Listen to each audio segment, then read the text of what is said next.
Hello friends, welcome to Homegrown Florida. I'm Patrina. Today we're going to be doing something that really needs to get done right now, which is I have to prune my peach tree. This is a great time of year to really get in there and prune fruit trees for a number of reasons. First being, this guy has no leaves on it and it looks kind of like it's dead, but it's not. This is what typically happens with these types of trees, not so much the tropicals, but for peach, apples, plums, pears, they lose their leaves. They're deciduous, so they will lose their leaves and they will look dead, but this is actually the perfect time to prune them because you can see everything. And also, pruning should be done at a time of year where it's not too cold, which never happens here in Florida, and where there's not a lot of rain. And so this is perfect for Florida or any of our southern states to prune your peach trees. Now this right here is a specially designed peach tree. It is called the Tropical Beauty Peach Tree. There's a few others that are designed for Florida weather, and what I mean by designed is that we require a very specific type of fruit tree when you're growing traditional fruits down here in Florida because there's a thing called chill hours. Chill hours mean that this tree needs to get temperatures below, I think it's 40 or 45 degrees, so many hours in that fall winter time frame. This tree requires 150 to 200 hours, which I get up here in Spring Hill, Florida without a problem.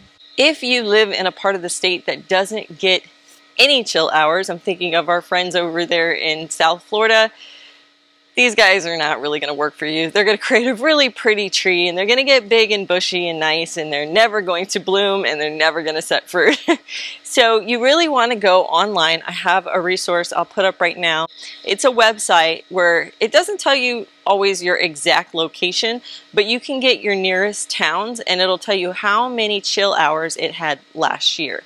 And that's a good indication as to how much chill hours or what type of trees you want to get based on those chill hours. My tropical beauty here, I named her Peachy, so I'll probably refer to her as Peachy through this video. I name a lot of my perennials. I don't know why, it's just something we do. But Peachy here is about 5 years old, and I was not a great fruit gardener when I got her. She was my very first tree that I got. And I did not prune her properly, so we're going to be dealing with a couple issues this year that I should have dealt with many years ago.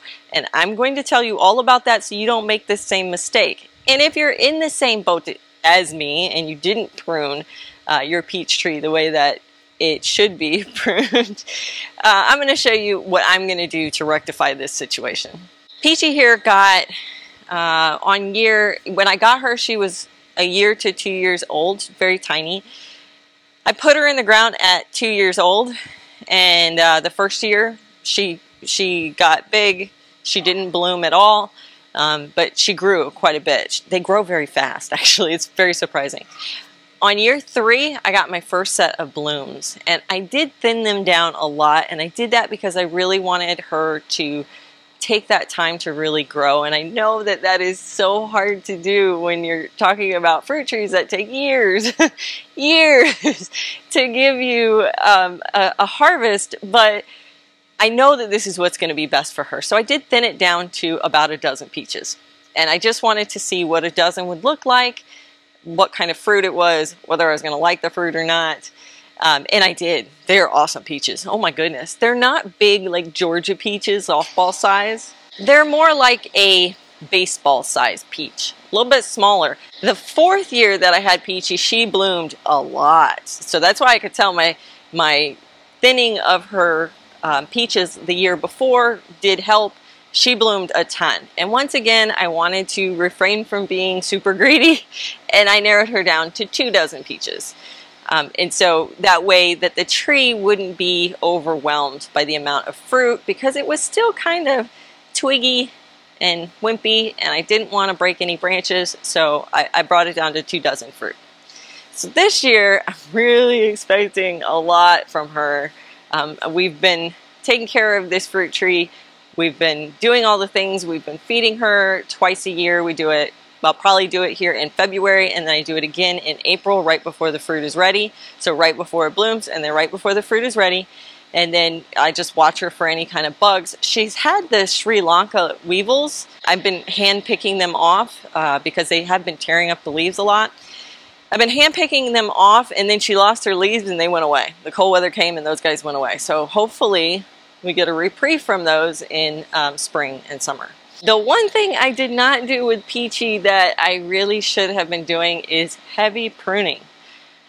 I wanted her to grow, so I thought the more growth she could get, the better and healthier she'll become. And she has really grown a lot, and she is very healthy. I'll show you some pictures of her before with peaches on her tree. But they do like to be pruned, and there's a lot of reasons to prune them: to help with airflow on the tree so it doesn't get as many fungal issues, to help sun get into the center of the tree so that the peaches can ripen better, and all those things are reasons why we want to prune the tree. There's also another reason, which I'm going to be dealing a lot with, which is I have these overlapping branches. They're basically, when the leaves are full, the branches are touching and they're rubbing, and that rubbing can cause sores or wounds on the tree, which during our summers, when it's raining a lot, that leaves it susceptible to fungal issues and disease and all kinds of things. So one of my main purposes today is I got to deal with the situation that I have, which I'm going to tell you about in a minute, which is the leader. And then the other thing I'm going to deal with is getting those branches that are crossed or in the center of the tree rooted out and cut off, so that way they don't cause that wound problem. The other thing I'm going to be doing is not topping. Topping is not the appropriate word, but selectively lowering the tree. She's going to be tall anyway because of the lack of pruning that I did in the beginning and the way that she is shaped now. But I'm trying to keep that height down so that way it's not super hard to get the fruit when it comes time. So there's a couple tools that you're going to need for pruning a peach tree. And I have a small ladder here because I'm very short. I have a saw. And this is going to be to cut just one of the branches. The rest of them should be able to be handled by my loppers. I have a pair of clippers, and then I have my loppers. Most peach trees, or stone fruit in general, do better with what's called an open base. It's like a cup. And you can start to see that I have some branches right here, but this guy right here in the center, that's the leader. And when Peachy was young, I should have cut that leader off right here when she was like 1 to 2 years old, so that the remaining tree would create this bowl or this base. I did not do that because at the time I didn't know that was a thing. I thought all trees should keep their leader, and that's not the case. Things like pears and apples generally do better with a leader, and stone fruits do better with the vase structure. Since I didn't do that, and I'm at year 5, I have to make a decision of what I'm going to do. Am I going to actually come down here and cut this part of the tree off? No. If I would have done that at year 3, you know, that probably would have been okay. It would probably have been, you know, about this thin right here, this one down here, and that would have been fine. But right now, this is probably, 1 to 1.5 inches in diameter, and it might still be okay, but I'm going to err on the side of caution, and I'm not going to do that. So I had to do a lot of research. I was trying to find stuff out there about what to do with a peach tree that you've left a leader. And everyone says just cut the leader, but I've seen people talk about if the leader is too big, you could seriously damage the tree, and so I don't want to risk it with Peachy, who I've had for 5 years, so I'm not going to risk it. What I'm going to do instead is something called a modified leader. And basically what that means is I'm going to take this leader right here, and all these little branches that you see coming off of it, I'm going to clip them all. It's going to be bare, basically. And I'm going to take this branch right here that's coming off this leader as a new scaffold branch. These are scaffold branch, by the way, these ones on the outside that aren't part of the leader. I'm going to take this one off. I feel like that's probably going to be as much as she can handle for the year. Then I'm going to take all these little tiny guys off the leader and go all the way up, taking them off. The next thing I'm going to do for the modified leader is I'm going to come up this leader branch that's here, and I'm actually going to cut it. If you can see, I'll zoom in, but I'm going to cut it right where new scaffolding branches are coming out, and that way I create a vase at the top. So instead of a vase at the bottom like it's supposed to have, I'm going to have the vase at the bottom, the leader up the center, and then another vase above it. So the downside of doing that is my peach tree is going to be tall. That's what's going to happen. It's going to be thinner and taller rather than kind of fat and wide. It's not ideal. I strongly encourage that if you have a young stone fruit tree, that you cut that leader off very early on, and so that you don't have to experience this. But if you're like me and you have one of these guys in your yard and you did not take off the leader, a modified leader with the vase at the top is another option, and they're actually using that in a lot of farms where they have a compact amount of space, because then they can grow upwards instead of outwards. So it is practiced in an agricultural farming community, so I feel like it'll work here too. So I've enlisted the help of my husband here because he's gonna manage the saw and I'm gonna hold the branches so that way it doesn't peel the bark away. And you really want a nice straight cut, and that's why we're using the saw here. Perfect! So we've cut off that side branch off the leader.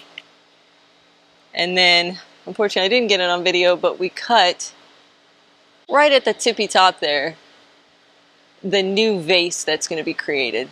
The next step with this leader is I'm going to clip off all of the little small branches so that nothing is left except for a few of these scaffold branches up at the top.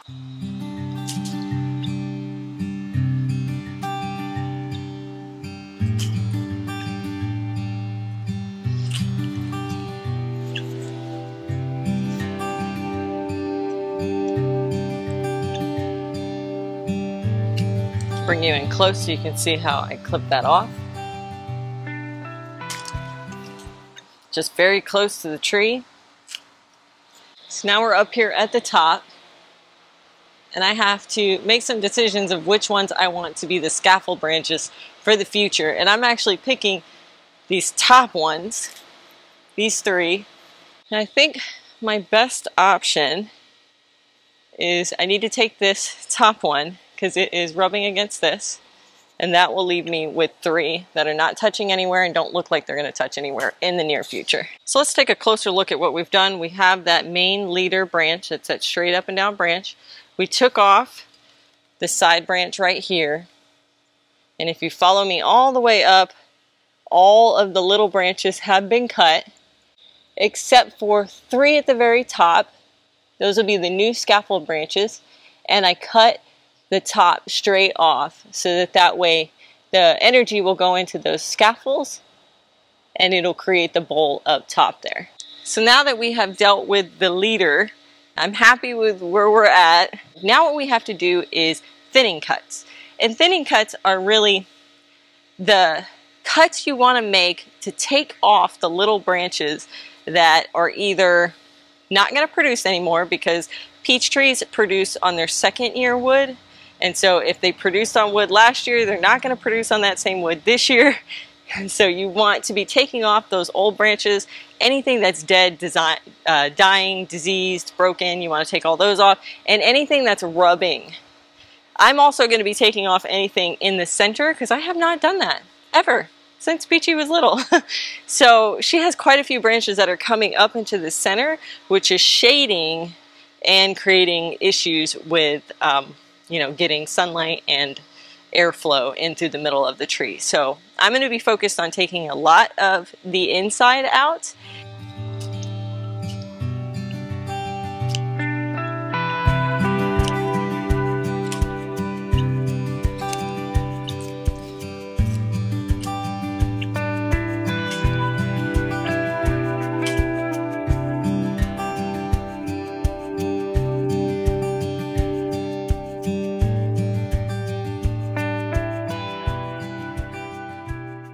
These two are probably going to end up touching at some point, so I'm going to take this one And the reason I'm taking this one versus this one is this one's kind of growing off to the side and this one's kind of growing out this way. And so when it grows bigger, it will not disrupt any of these other ones.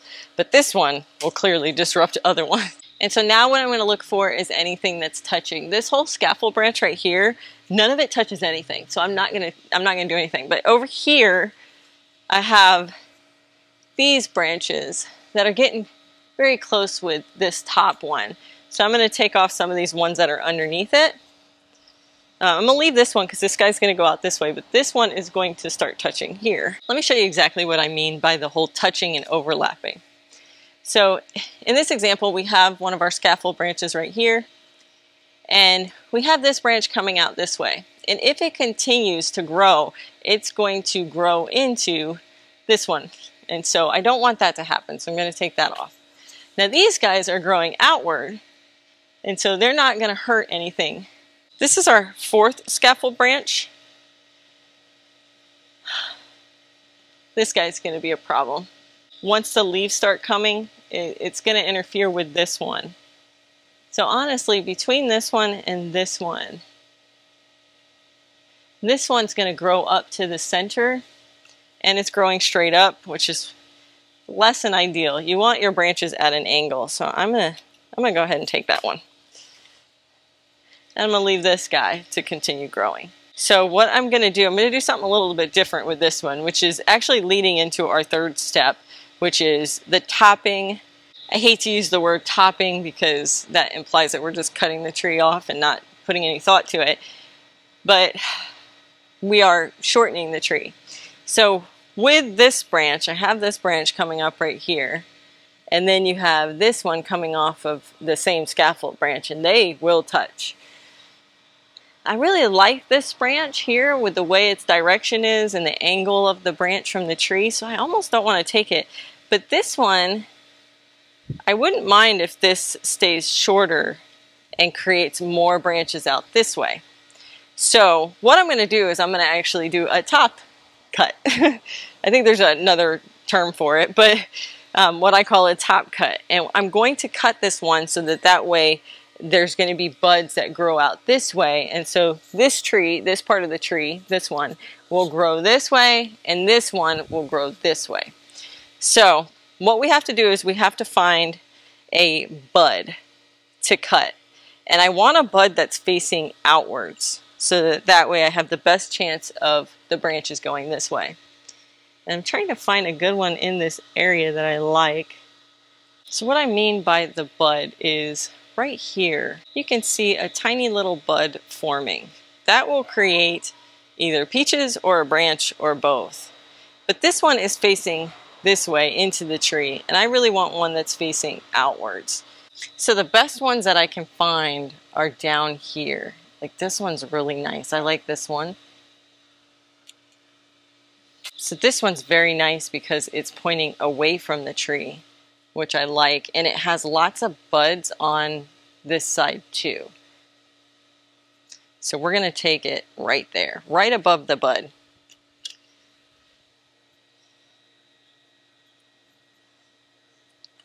And so now what you can see is we have that outward facing bud, and we topped it right there. That'll keep this branch from growing up, and instead it'll grow out. So now that we've taken this little guy right here and topped him, I have to do the topping on all the rest of these. So we topped the leader, we topped this first one. Now I'm going to top the rest, looking for that bud that's facing outwards.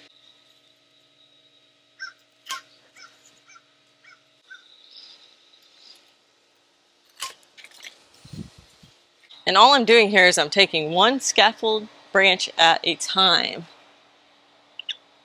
And I'm not cutting all of these tops off because we've already done such a heavy prune on this guy that I'm only going to take the ones from the center of the scaffold branch. Honestly, with this one, I like the scaffold branch it's created over here, and if I were to cut this one, all the branches would either be heading into the inside or heading to touch these guys. So honestly, I'm just going to take it off here at the base to allow these scaffold branches to become the main branches. Almost like creating that bowl again. Okay, so what I'll be doing is I'll be really shortening up this tree, but by taking this one out right here, I'm shortening the height of the tree, which is already going to be a tall tree. So now you can see what the tree looks like. And that was a pretty heavy prune. But we really thinned out those branches. We really got rid of the rubbing. We dealt with the leader. So it can be a little nerve-wracking to take that much of the tree off. You can see why I was hesitant on doing a big, huge cut on the leader, because I had so much I needed to do on the inside and I needed to top it. Like, usually when you're gonna prune a tree, you're gonna have like 1 or 2 goals for the year. But for me this year, I had 3 goals. I had to deal with the leader, I had to thin out the center, and I had to top the tree. That's a lot for Peachy. And so, you know, making those decisions is all gonna be based on your tree. The goal for trimming and pruning the tree is to keep it healthy, to keep good airflow, and to keep it within a reachable distance for harvesting. So that might look different for your tree versus my tree, but the idea is still the same. Take it in 3 steps. Deal with your leader or open vase shape. The next step is to really thin those branches that could end up touching, that are broken, that are diseased, that may lead to problems down the road once the plant or the tree has leaves and stuff on it. And then the third one is dealing with the height.